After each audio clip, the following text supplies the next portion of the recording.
जैसे पिछले 2 पार्टों में हम माँ सीता के जन्म के बारे में, उनका विवाह कैसा होता है उसके बारे में जाने।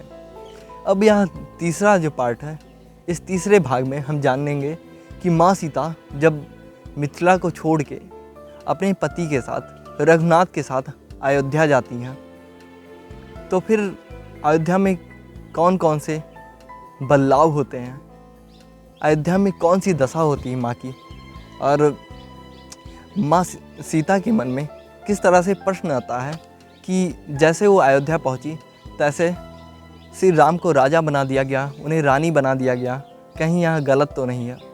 वो इस फैसले से खुश भी नहीं थी और किस तरह से देवी को, जो राजकुमारी थी, उनको वन को जाना पड़ता है। शुरू करता हूँ, सुनिएगा। सीता इतनी थी शुभकारी, सामाजिक और स्वाभाविक प्राणी, मिला गजब सम्मान, अयोध्या में हर जुबान पर बसे सिया और राम। गजब चमक उठी नगरी में, जले दीपक जल की गगरी में, होए कभी ना रात, एकदम स्वाभाविक है जहाँ माँ लक्ष्मी हो साथ, जहाँ माँ लक्ष्मी हो साथ। किस तरह से माँ सीता जब अयोध्या में पहुँचती हैं तो पूरी अयोध्या जो है जगमग हो जाता है, जैसे लगता है कि दिवाली आ गया है, क्योंकि माँ सीता जो एक लक्ष्मी की अवतारण थी, वो अब अयोध्या में आ गई थी। कितनी किस्मत वाली वो नारी, पति जिसके खुद ही परोपकारी, माँ सिया के चरणों से सुगंधित हुई रे दुनिया सारी। पर ये सुगंध इस दुनिया में तब तक ही रह पाएगा जब तक ये दुनिया अपना आदर्श और यश रख पाएगा। जब भी मन पथ से हटकर इधर उधर चल जाता है, तब ही इस संसार पर महाविपत्ति आता है। पथ से हटने पर अक्सर मन दिशा भ्रमित हो जाता है, छल और क्रोध में मानव एकदम से ही मिट जाता है। एक नारी का सौंदर्य और कर्म पथ परिवार को लुभाती है, पर यदि नारी सीता जैसी हो तो दुनिया ही खिल जाती है, दुनिया ही खिल जाती है। माँ सीता इतनी खूबसूरत और इतनी कर्मठी थी कि अयोध्या के साथ साथ पूरी दुनिया जो है जगमग जगमग होने लगता है। और इसके बाद क्या होता है, जब विवाह हो जाता है माँ सीता और राम का, तो पिता दशरथ जो थे राम जी के, बहुत उदास रहते हैं कि अब मेरी उम्र जो है अधिक हो गई है, अब राजवंश मुझे अपने पुत्र को देना पड़ेगा। सबसे बड़े पुत्र श्री राम ही थे। और इसके साथ ही साथ माँ सीता के मन में कहीं ना कहीं यह बात चुभने लगती है कि कहीं इसकी कारण मैं तो नहीं हूँ। कहीं समाज ये ना सोचे कि जैसी मेरी शादी हुई तुरंत राजवंश जो है, जो वो मेरे पति के हाथ में कैसे आ गई, जो इससे पहले मेरे पिता के, मतलब कि दशरथ के हाथ में थी, जो हमारे ससुर के हाथ में थी। देखिएगा, राजवंश को लेकर राजा दशरथ बहुत उदास, अपनी इस पीड़ा को लेकर पहुँचे मुनि विश्व के पास। संकट ये है कि अब उम्र नहीं रहा अधीन, जेठ पुत्र श्री राम हैं और पुत्र हैं 3। पुत्रों में बड़े हैं स्वयं प्रभु श्री राम, तो राजा बनने का हक है उन्हीं के नाम। बहुत मनाए विश्वामित्र तब माने प्रभु राम।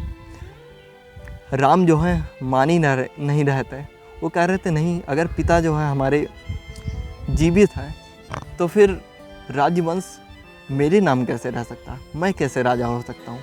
तब उनके गुरु ने, विश्वामित्र ने खूब मनाया। तब प्रभु राम जो है इस बात को मानते हैं कि ठीक है, हम तैयार हैं। बहुत मनाए विश्वामित्र तब माने प्रभु राम, पिता रहते पुत्र हो राजा, इस सूर्यवंश का अपमान। यही प्रश्न रहा घूमता प्रभु के आदर्श मन में, अलग ही शिथिलता थी आज रघुवीर के तन में, अलग ही शिथिलता थी आज रघुवीर के तन में। अयोध्या में थी आज खुशहाली, शोर मचा उड़ी गुलाली, अयोध्या पूरा खिल गया था, टपक रही थी बस हरियाली। सीता जी रानी बनी राज अभिषेक के बाद, फिर भी ना उत्साह था सीता के मन में आज, फिर भी ना उत्साह था सीता के मन में आज।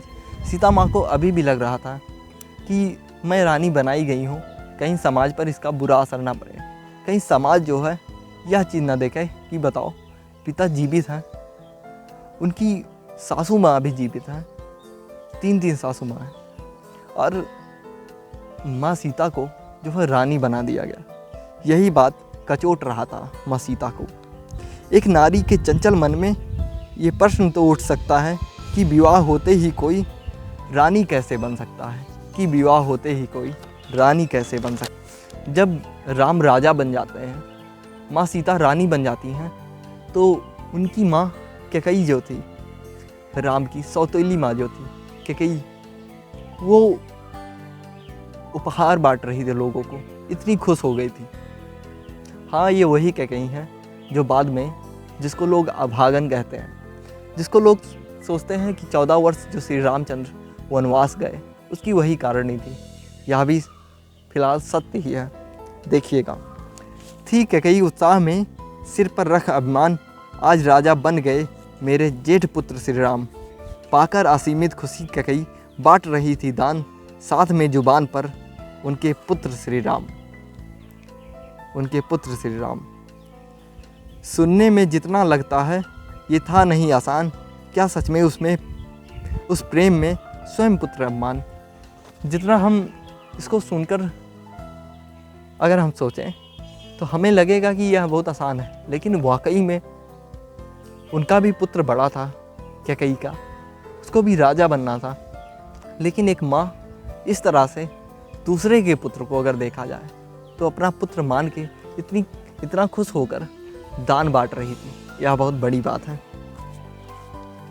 उसके बाद मंथरा का आगमन होता है और बहुत ही बड़ा बदलाव होता है। देखिएगा, देख ये सब मंथरा आई, अथाह खुशी उसको ना भाई, कही मंथरा कैकेयी माँ से, भूलो ना विधि का विधान, भरत प्रेम से बड़ा नहीं है तेरा यह सब भौतिक दान।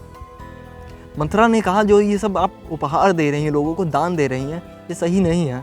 आप अपने पुत्र के साथ अन्याय कर रही हैं। जो आपका पुत्र राम है वो तो बस कहने को पुत्र है, लेकिन आपका जो सच में पुत्र है वह तो भरत है, तुम्हें उसकी चिंता नहीं है। आगे देखिएगा, बहुत दिया है दान तुमने, तुमको भी तो कुछ पाना है, जो एहसान तुम्हारा दशरथ पर उसको भी मिटाना है। जब संकट में थे राजन तब वहाँ नहीं थे कोई राम, अपने प्राण संकट में डाल, कैकेयी तुमने ही तो बचाई राजन की जान, कैकेयी तुमने ही तो बचाई राजन की जान। राजा दशरथ जब संकट में थे तो कैकेयी ने उनकी जान बचाई, और राजा दशरथ ने उनको वादा दिया कि तुम कुछ भी मांग सकती हो और मैं यह वचन तुम्हारा पूरा करूँगा। लेकिन कैकेयी उस समय प्रेम में मना कर देती है, कहती है नहीं, हमें कुछ नहीं चाहिए। लेकिन बाद में जब मंथरा इस तरह उनके दिमाग पर हावी हो जाती हैं, तब फिर कैकेयी के मन में आता है, हाँ यह तो सही है, मेरा पुत्र तो दशरथ है, मैं उसके लिए तो कुछ सोच ही नहीं रही हूँ, मैं राम के लिए सोच रही हूँ। आगे देखिए, जो कैकेयी राम प्रेम में सुबह शाम जीती थी, बिन देखे प्रभु राम को एक घूंट जल तक ना पीती थी, उस कैकेयी को आज ये दुनिया क्यों बोले अभागन, उस कैकेयी को आज यह दुनिया क्यों बोले अभागन। आज कैकेयी ने भी रख दी शर्त दशरथ के पास, आदर्श पुत्र श्री राम को हो 14 वर्ष वनवास, हो 14 वर्ष वनवास। साथ ही भरत को मिले सारा कारोबार, और अयोध्या पर चले सिर्फ भरत का अधिकार, सिर्फ भरत का अधिकार। यह सुन के तो दशरथ जी एकदम अंत होने के बराबर हो जाता है दशरथ का। उन्हें वो अपने सीने पे हाथ रखकर लेट जाते हैं ज़मीन पर। उन्हें लगता है ये क्या इन्होंने कह दिया। पर कैकेयी जो थी वो अपनी जिद में थी। उन्होंने कहा, आपने वचन दिया है तो आपको तो पूरा करना ही पड़ेगा। आप सूर्यवंश हैं, आप रघुवंश हैं, आप अपने वचन को इस तरह से तोड़ नहीं सकते हैं। एक तरफ वचन था और दूसरी तरफ प्रभु राम, जो उनके सबसे प्रिय पुत्र थे, जो उनके सबसे ज्येष्ठ पुत्र थे। दोनों के बीच में आज उनको फैसला लेना था। यह बहुत बड़ी बात थी एक पिता के लिए। आगे देखिए,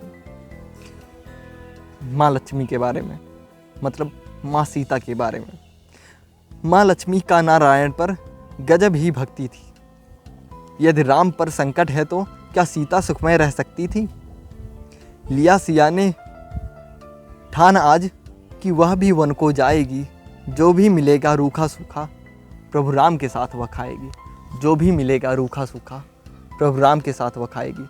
एक नारी अपने पति से इतना असीमित प्रेम कर रही है कि पति को वनवास हुआ तो वह भी तैयार हो गई वनवास में जाने के।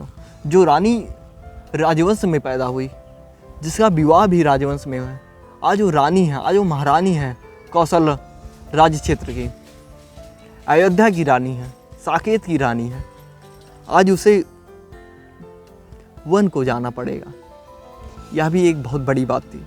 सुनिएगा एक लाइन, जो राजवंश में पली बढ़ी और रानी भी बन बैठी थी, छोड़ महल वन को जाना सामने बड़ी चुनौती थी, लेकिन चुनौती से न लड़ना यह भी तो एक पाप था। पतिवन में पत्नी महल यह भी तो अभिशाप था। पतिवन में पत्नी महल यह भी तो अभिशाप था। इसके बाद माँ सीता वन को चल देती हैं अपने पति और अपने देवर के साथ। जो लक्ष्मण जी थे, लक्ष्मण जी भी जिद्दी आ जाते हैं, वह भी तैयार हो जाते हैं। चली सिया जी वन को प्रभु श्री राम के साथ, हुई अयोध्या एकदम सोनी बिन देखे रघुनाथ। हुई अयोध्या एकदम सोनी बिन देखे रघुनाथ। रघुनाथ और माँ सिया दोनों अयोध्या को छोड़कर वन की तरफ चल देते हैं। यह था तीसरा पार्ट। चौथे पार्ट में हम जानेंगे माँ सीता का वनवास में जो ज़िंदगी थी उनकी, जो हर दिन उनका कैसे बीता, उसके बारे में। आशा है आपको अच्छा लगा होगा। जय हिंद, जय भारत, जय माँ सीता, जय श्री राम।